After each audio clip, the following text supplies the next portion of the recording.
Good morning dear student, welcome to the way of solution number 1 study channel West Bengal. তো আমি তোমাদের Dalton sir. তোমরা এখন পাচ্ছ জিকে ইউনিভার্সিটি ক্লাস নাম্বার 43 43তম সেশনে সকলকে স্বাগত জানাচ্ছি। এবং এখানে আমরা আজকে মিক্সড জিকে প্র্যাকটিস সেট আলোচনা করব। তো প্রত্যেকে আমাদের ক্লাস রুটিন দেখে নাও। মে মাস জুড়ে আমাদের যে ক্লাস রুটিন চলছে, সকাল 7:30 থেকে আমরা ক্লাস পাচ্ছি দ্য ওয়ে অফ সলিউশনে, এবং অন্যান্য ক্লাস তোমরা পাচ্ছ কখন টাইমগুলো এখানে লেখা আছে, প্রত্যেকে দেখে রাখো। আমাদের সমস্ত ক্লাসের নোটিফিকেশন বা লিঙ্ক তোমরা পাবে verified Telegram group the way of সলিউশনে, এবং আমরা যে পেড কোর্স করাচ্ছি এটা তোমরা পাবে TWS একাডেমি অ্যাপে। এই অ্যাপ তোমরা প্লে স্টোরে গিয়ে ডাউনলোড করতে পারবে। ঠিক আছে, তো আমাদের বর্তমানে যে সমস্ত ব্যাচগুলো চলছে প্রত্যেকে দেখে রাখো। কম্বাইন্ড ফাউন্ডেশন ব্যাচ নতুন স্টুডেন্টদের জন্য, এনএম জিএনএম পরীক্ষার্থীদের জন্য রয়েছে এনএম জিএনএম ক্রাশ কোর্স, এসএসসির GDMTS পরীক্ষার্থীদের জন্য রয়েছে foundation batch, NTPC group D পরীক্ষার্থীদের জন্য রেল ফাউন্ডেশন ব্যাচ, এবং রেলের জন্য আলাদা একটি শুধু previous year question practice batch কিন্তু আমাদের করানো হচ্ছে, এবং WBKFির জন্য একটি প্র্যাকটিস ব্যাচ কিন্তু আমরা করাচ্ছি। প্রত্যেকেই যারা কানেক্ট আছে অবশ্যই আজকে MCQ প্র্যাকটিস শুরু হচ্ছে, প্রত্যেকে খেয়াল রাখো। ওকে, প্রথম প্রশ্ন, পশ্চিমবঙ্গ ভূমি সংস্কার আইন বলবৎ হয় কোন সালে? বলবৎ হয় মানে হচ্ছে কার্যকরী হয়। কার্যকরী হয় কত সালে?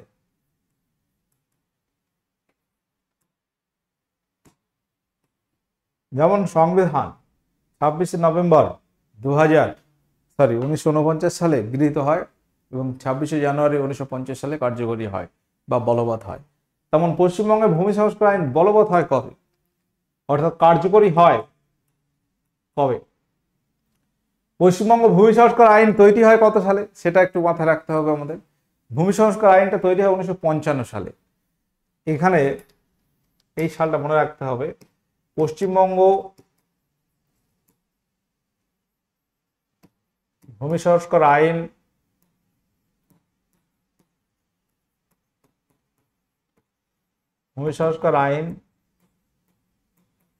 হয় 1955 সালে। পশ্চিমবঙ্গ ভূমি সংস্কার আইন আসছে 1955 সালে, বাট কার্যকরী হয় পরের বছর 1956 সালে। ঠিক আছে, বলবৎ মানে কার্যকরী হয়। ঠিক আছে, 1956 সালে কার্যকরী হয়। কোশ্চেনটা পরীক্ষা আছে, প্রশ্ন খুব ইম্পর্টেন্ট, প্রশ্নটা অবশ্যই তোমরা নোট করবে। ঠিক আছে, পরবর্তী কোশ্চেন আমরা আসছি। কোশ্চেন নাম্বার 2, পশ্চিমবঙ্গে কতগুলি প্রশাসনিক বিভাগ আছে? পশ্চিমবঙ্গে কতগুলি প্রশাসনিক বিভাগ আছে? 4টি, 5টি, 6টি, 3টি? পশ্চিমবঙ্গে প্রশাসনিক বিভাগ কয়টি আছে? সঠিক উত্তর কি হবে এখানে?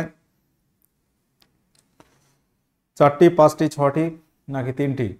পশ্চিমবঙ্গে টোটাল 23টি জেলাকে 5টি প্রশাসনিক বিভাগে ভাগ করা হয়েছে, এবং এই 5টি হচ্ছে জলপাইগুড়ি বিভাগ, মালদা বিভাগ, বর্ধমান বিভাগ, মেদিনীপুর বিভাগ এবং প্রেসিডেন্সি বিভাগ। কলকাতা কোথায় আছে? প্রেসিডেন্সি বিভাগে আছে।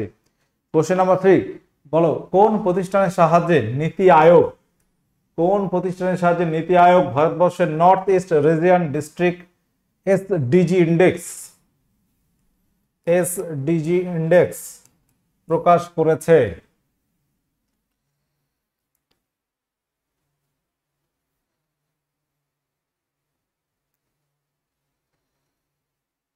North east region district SDG index.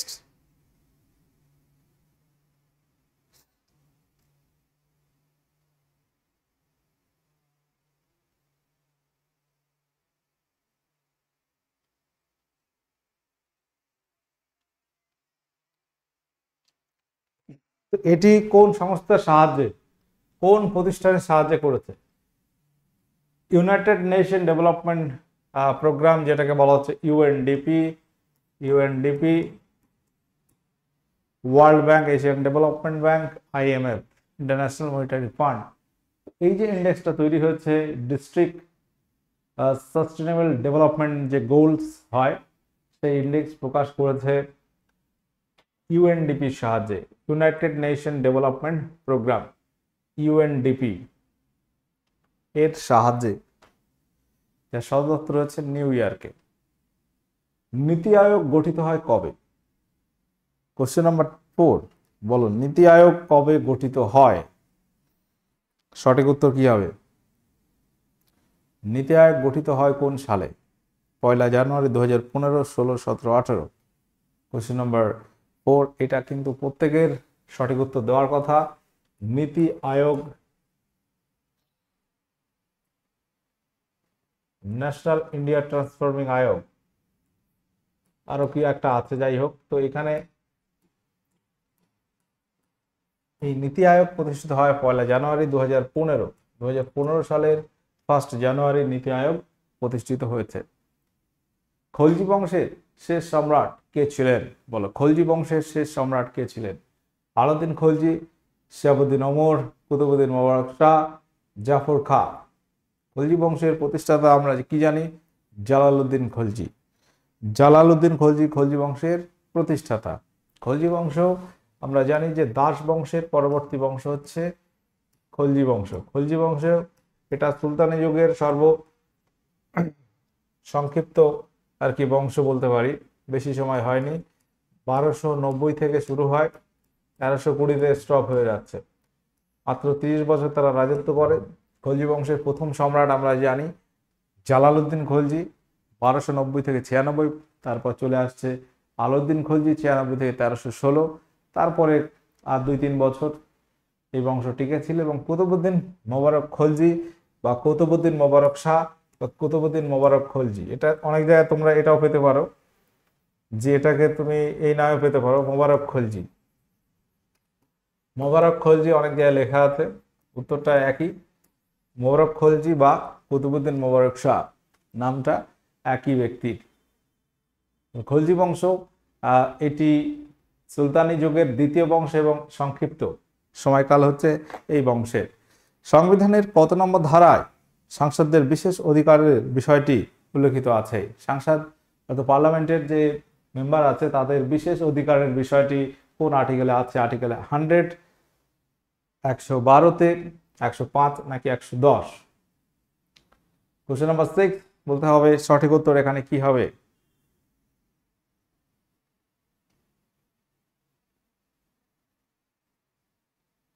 প্রত্যেকে যারা কানেক্ট আছে, 100 নম্বর ধারাতে কি আছে?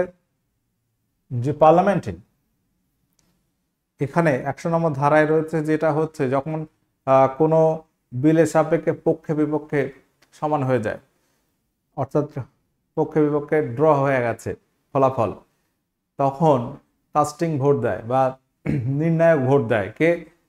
পার্লামেন্টের স্পিকার। তো সেইটা আছে 100 নম্বর ধারায়।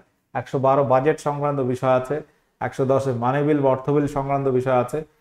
অপশন সি 105 নম্বর আর্টিকেলে সাংসদদের বিশেষ অধিকারের বিষয়টি বলা হয়েছে 105 নম্বর আর্টিকেলে। পরবর্তী প্রশ্ন, মোহাম্মদ বিন তুগলক, আমরা জানি তুগলক বংশের শ্রেষ্ঠ রাজা বলা হয় মোহাম্মদ বিন তুগলক, তার প্রকৃত নাম কি ছিল? জুনা খাঁ, ফরিদ খাঁ, আলী হোসেন, ফিরোজ শাহ। কোশ্চেন নাম্বার 7, সঠিক উত্তর এখানে কি করবে? মোহাম্মদ বিন তুগলকের প্রকৃত নাম কি ছিল?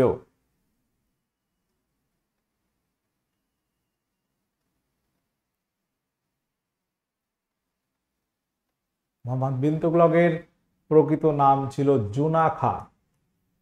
ফরিদ খাঁ সুর সেটা আমরা জানি কার?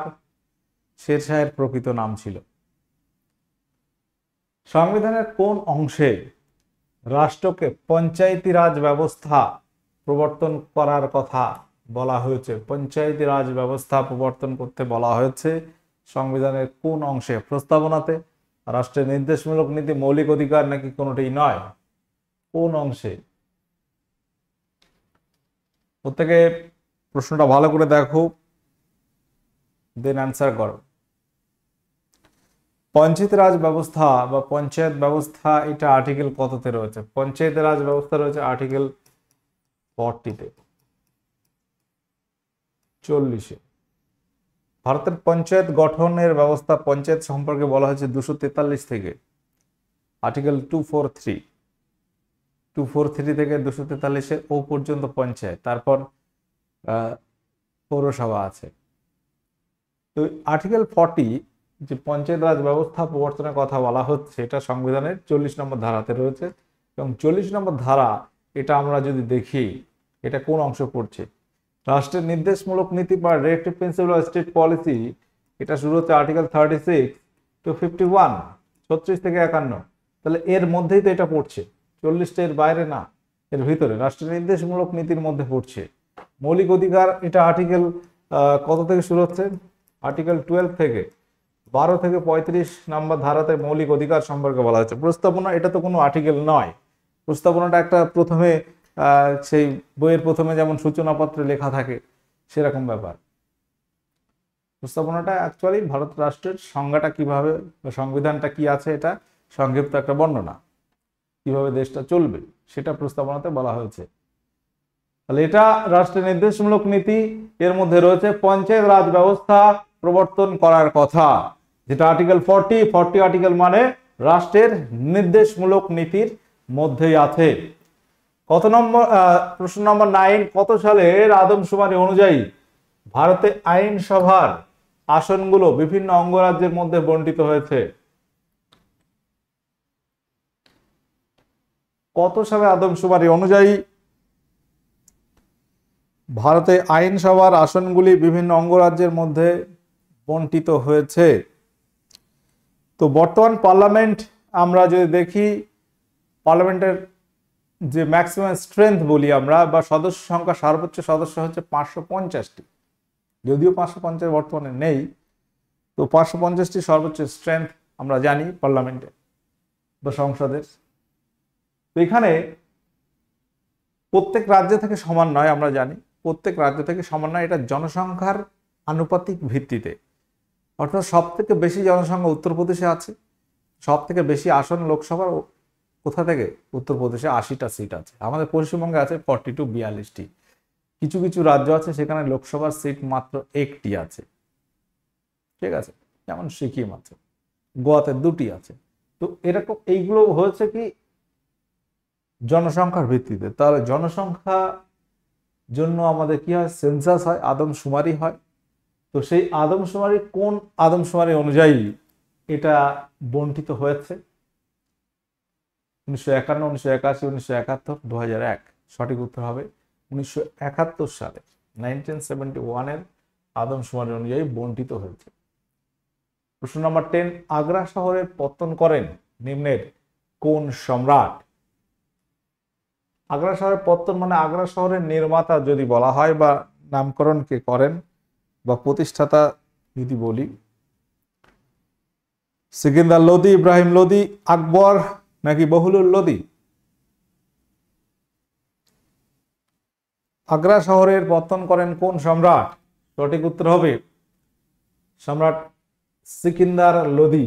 সিকিন্দার লোদি লোদি বংশের শ্রেষ্ঠ সম্রাট ধরা হয়। লোদি বংশ আমরা জানি সুলতানি যুগের শেষ বংশ, প্রতিষ্ঠাতা বহুলুল লোদি এবং শেষ রাজা ইব্রাহিম লোদি। মুঘল সম্রাট আকবরের নাম অনেক সময় আগ্রার সঙ্গে যুক্ত হয়ে যায়। আগ্রা ফোর্ট বা আগ্রা দুর্গ নির্মাতা কিন্তু আকবর, ঠিক আছে, বা আগ্রা শহরে পত্তন করেন সেটা কিন্তু সিকিন্দার লোদি হবে। অপশনে রাইট অ্যান্সার আছে। আলু গাছের ব্ল্যাক হার্ট রোগের কারণ কি? তামার অভাব, অক্সিজেনের অভাব, বোরনের অভাব, পটাশিয়ামের অভাব। দেখবে কিছু কিছু আলু সবুজ রঙের হয়, সেখানে অত্যাধিক নাইট্রোজেন আছে বলি আমরা। আবার ব্ল্যাক হার্ট কালো কালো দাগ হয়ে যায়, তো সেটার কারণ কিসের অভাবে হয়? তামার অভাব, অক্সিজেনের অভাব, বোরন নাকি পটাশিয়াম? বিভিন্ন উপাদানের অভাবে বিভিন্ন রকম রোগ হতে পারে। আলুর স্ক্যাবিস রোগ হয়, তো সেটা ছত্রাকের জন্য। ব্ল্যাক হার্ট রোগের কারণ হচ্ছে বলা হচ্ছে এখানে অক্সিজেনের অভাবে এই রোগটা হয়, অক্সিজেনের অভাব। অপশন বি এখানে সঠিক উত্তর হয়ে যাবে। Question number 12, Indian republic army কে প্রতিষ্ঠা করেছিলেন? চিত্তরঞ্জন দাস, সুভাষচন্দ্র বোস, রাসবিহারী বোস, সূর্য সেন?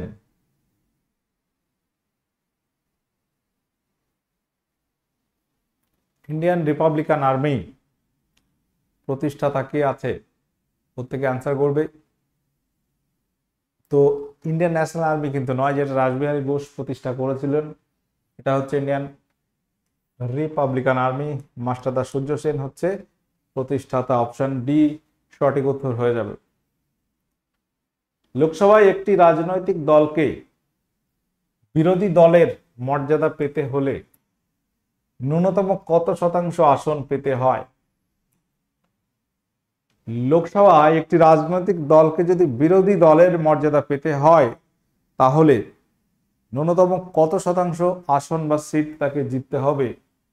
15%, 10%, 5 নাকি 12%?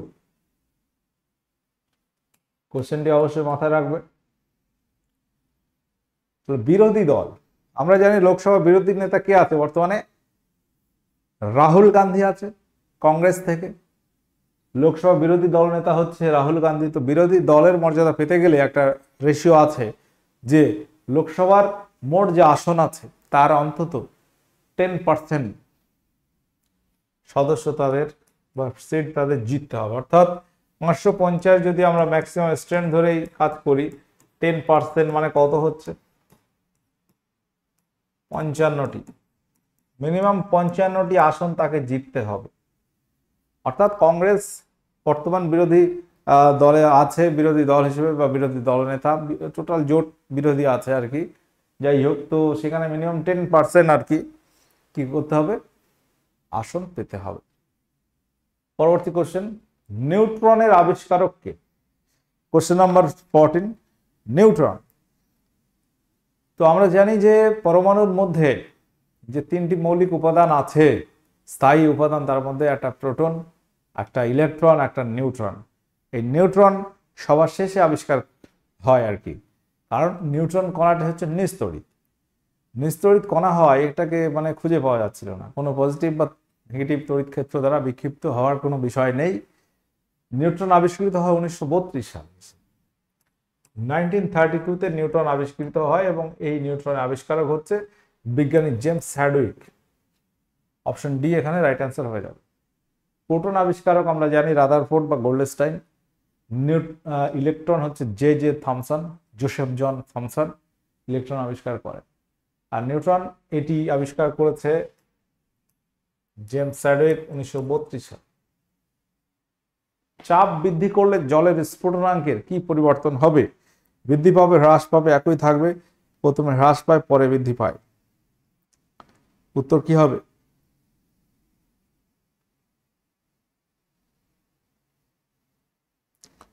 চাপ বৃদ্ধি করলে, আমরা প্রেসার কুকারে চাপ বৃদ্ধি করি এবং সেখানে স্ফুটনাঙ্কটা অনেক বৃদ্ধি পায়, তাহলে চাপ বৃদ্ধি করলে স্ফুটনাঙ্ক বৃদ্ধি পাবে। জলের ক্ষেত্রে চাপ কমালে স্ফুটনাঙ্ক কমে যাবে। সংসদের কোন কক্ষের সভাপতি সেই কক্ষের সদস্য নয়? প্রশ্নটা কিন্তু পরীক্ষায় খুবই আসে, ভেরি ভেরি ইম্পর্টেন্ট একটা কোশ্চেন। লোকসভা, রাজ্যসভা, বিধানসভা, বিধান পরিষদ। কোশ্চেন নাম্বার 16, সংসদের কোন কক্ষের সভাপতি? এখন প্রশ্ন হচ্ছে সংসদ মানে কি? পার্লামেন্ট মানে লোকসভা, রাজ্যসভা এবং রাষ্ট্রপতি নিয়ে গঠিত হয়। তাহলে এখানে বিধানসভা, বিধান পরিষদ বাদ দিতে পারো তুমি, ঠিক আছে? এই দুটো হবে না, প্রথমে বলতে পারো। লোকসভা, রাজ্যসভা, লোকসভার যে সভাপতি হয়, লোকসভার স্পিকার হয়, স্পিকার লোকসভার সদস্যদের মধ্য থেকে নিযুক্ত হয়। কিন্তু রাজ্যসভার যিনি সভাপতি, রাজ্যসভার সভাপতি পদটার নাম হচ্ছে রাজ্যসভার চেয়ারম্যান, সেটা হয় ভাইস প্রেসিডেন্ট, উপরাষ্ট্রপতি। অর্থাৎ রাজ্যসভার ক্ষেত্রে ভাইস প্রেসিডেন্ট থাকে, চেয়ারম্যান বা সভাপতি যাই বলো। ভাইস প্রেসিডেন্ট এটা কিন্তু রাজ্যসভার সভাপতি, কিন্তু এটা রাজ্যসভার কোনো সদস্য নয়, তিনি রাজ্যসভার সদস্য নয়। তাহলে এখানে উত্তর হবে অপশন বি, ভাইস প্রেসিডেন্ট তিনি রাজ্যসভার সদস্য নয়, কিন্তু রাজ্যসভার তিনি পদ অধিকার বলে। আর আমরা জানি যে article 16, article 64, article 64, x office officer অর্থাৎ রাজ্যসভার চেয়ারম্যান হবে উপরাষ্ট্রপতি, এটা সংবিধানে বলা হয়েছে 64 নম্বর ধারাতে। তারপরে আরেকটা বিষয় আমি একটু বলে দিই, বিধানসভা যিনি স্পিকার হয় লোকসভার মতোই বিধানসভার সদস্য থেকে নিযুক্ত হয়, স্পিকার বলো বা ডেপুটি স্পিকার দুজনেই। এবং বিধান পরিষদ 6টি রাজ্যে আছে, তো সেখানেও বিধান পরিষদের স্পিকার একজন থাকে, ডেপুটি স্পিকার থাকবে বা চেয়ারম্যান বা ডেপুটি চেয়ারম্যান যাই বলো, তো সেগুলো বিধান পরিষদের সদস্যদের মধ্য থেকেই নিযুক্ত হয়। একমাত্র রাজ্যসভার ক্ষেত্রে ভাইস প্রেসিডেন্ট হচ্ছে রাজ্যসভার চেয়ারম্যান, তিনি কিন্তু তার পদটা সম্পূর্ণ আলাদা, তিনি ওই কক্ষের সদস্য নয়, কিন্তু তিনি পদ অধিকার বলে সেই রাজ্যসভার চেয়ারম্যান। তো এটা আছে সংবিধানের 64 নম্বর ধারায়।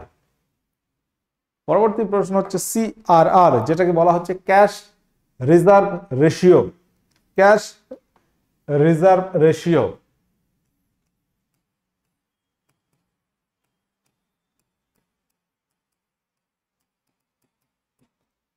এটি নির্ধারণের জন্য আরবিআই এর ক্ষমতা দেওয়া হয়েছে কোন অ্যাক্ট অনুসারে? এটি নির্ধারণ করে RBI, reserve bank of India. Cash reserve ratio, কি হারে ক্যাশ রিজার্ভ করবে সেই বিষয়ে আরবিআই এর ক্ষমতা আছে। তো এই ক্ষমতাটা আরবিআই কে দেওয়া হয়েছে কোন অ্যাক্ট অনুসারে? Banking registration act, companies act, RBI act 1934, finance act. Question number 17, আমরা জানি আরবিআই গঠিত হয় 1935 সালে। তো এটা আরবিআই অ্যাক্ট আসছে 1934, সেই অ্যাক্ট অনুসারে এই ক্ষমতাটা দেওয়া হয়েছে, অর্থাৎ প্রতিষ্ঠা হওয়ার আগেই আরবিআই অ্যাক্ট আছে। ভারতের প্রত্যক্ষ করের মধ্যে কোনটি আছে?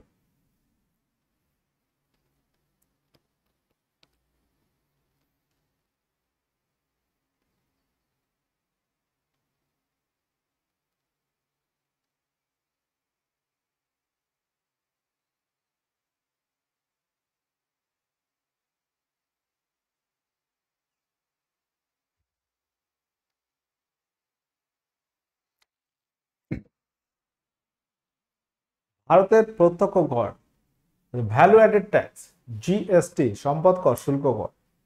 এর মধ্যে সম্পদ কর বা ওয়েলথ ট্যাক্স যেটা আছে সেটা তোমার সম্পদের উপরে হবে, এটা ডিরেক্ট ট্যাক্স, ডিরেক্ট নেওয়া হয়।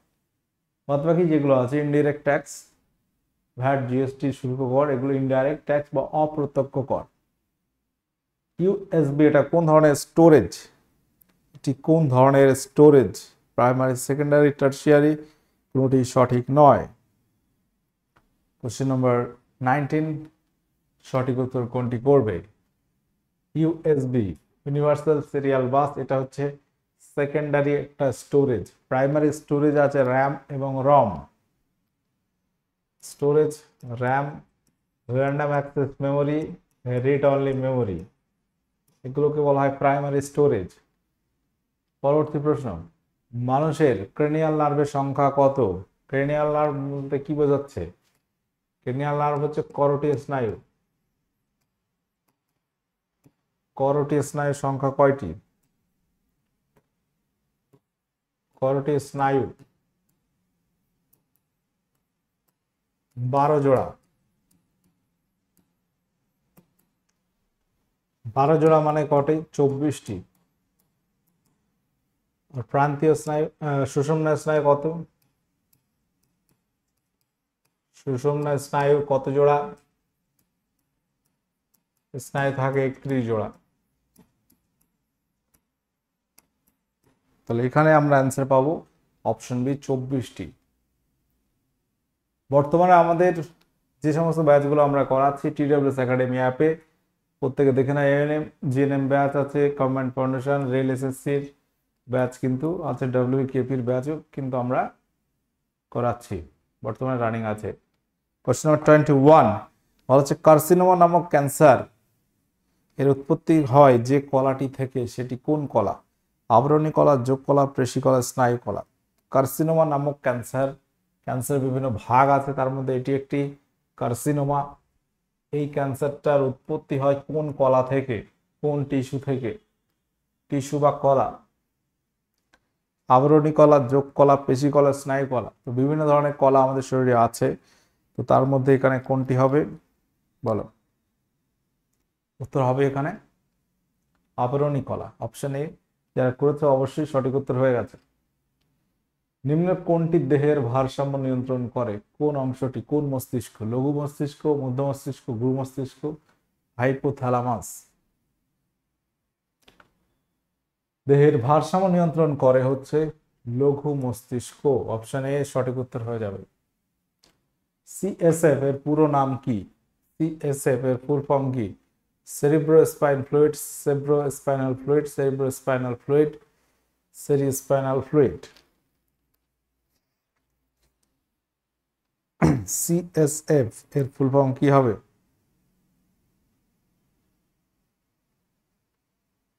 উত্তর হবে cerebro spinal fluid, option C এখানে সঠিক উত্তর হয়ে যাবে। ঠিক আছে,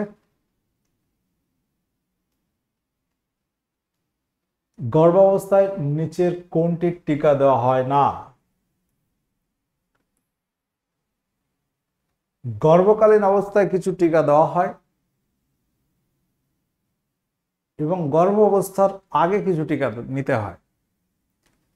গর্ভকালীন অবস্থায় কিছু টিকা আছে নেওয়া যায় না, যেগুলো মানে বাচ্চার ক্ষেত্রে সমস্যা হতে পারে, সেই সমস্ত টিকা যেগুলো আগে নেওয়া যায়। আমরা রুবেলা ভ্যাকসিনের কথা জানি, এমএমআর, মামস, এইগুলো কিন্তু গর্ভাবস্থায় এই টিকাগুলো নেওয়া যায় না, অন্তত 3 মাস আগে নিতে হবে। প্রেগন্যান্সি হওয়ার অন্তত 3 মাস মিনিমাম আগে এই টিকাগুলো নিতে হয়। ঠিক আছে, হেপাটাইটিস, টাইফয়েড, হেপাটাইটিস বি, এগুলো কিন্তু গর্ভাবস্থায় দেওয়া হয়। তাহলে এখানে অপশন সি হবে সঠিক উত্তর। এমএমআর ভ্যাকসিন আছে, মামস, রুবেলা, আর একটা কি আছে, যাই হোক, তো এগুলো কিন্তু অন্তত 3 মাস আগে নিতে হয় মিনিমাম।